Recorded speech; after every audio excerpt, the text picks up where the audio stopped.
Imagine that one day you open your eyes and realize that what you considered reality was just a computer program. This sky, this earth, your emotions, and even your own self are only a part of a coup.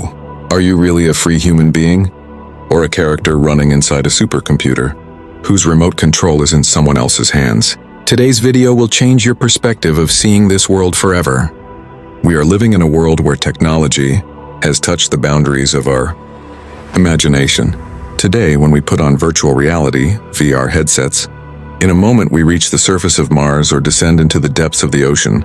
That world feels so real to us that our brain starts believing it to be true. But have you ever stopped and thought that the world we call reality might itself be a huge and advanced simulation? Today's great scientists, people like Elon Musk and the brilliant minds of Silicon Valley, are claiming that the chances of us living in a base reality are 1 in billions. They believe that we are part of a game designed by a highly advanced civilization. If you think about it, the laws of our universe are just like computer code. Just as a game has physics rules, how high you can jump or how much damage fire can cause, in exactly the same way, mathematical formulas operate in our universe.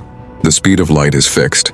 The structure of the atom is fixed, and even in our DNA, information is stored exactly the way data is saved on a computer hard drive. Science looks at this through the lens of quantum physics and says that until we observe a particle, it does not define its position.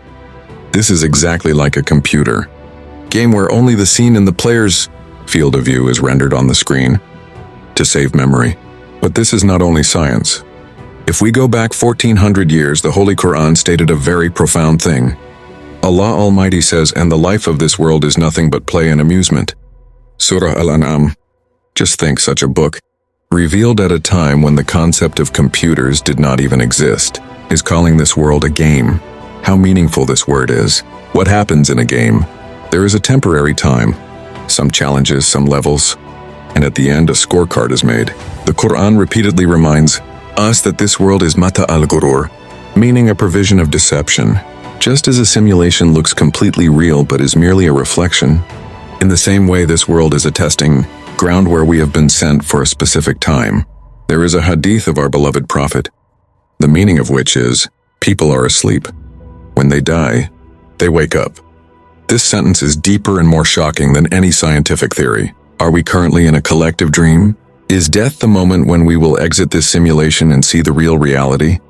Just as when a game ends, the player removes the headset and returns to the real world. Perhaps death is the name of freedom for us from this confinement. Whether it is people running on the highways of New York or philosophers sitting in the calm of California, everyone is in search of the purpose of life. We often think, why are we here? If all of this is a program, then who is its programmer? We Muslims call him Allah, the creator who designed this magnificent design of the universe. He did not leave us aimless in this game. He sent a manual, the Quran, and gave examples of the best players, the prophets, so that we may know how to live in this simulation and how to win. History has witnessed that when a human realizes that this world is temporary, his fear ends.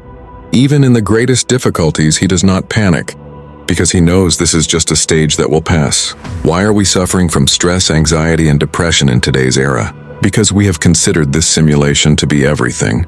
We have gone so mad after the virtual money and virtual status of this game that we have forgotten the being who is sitting behind the screen watching us.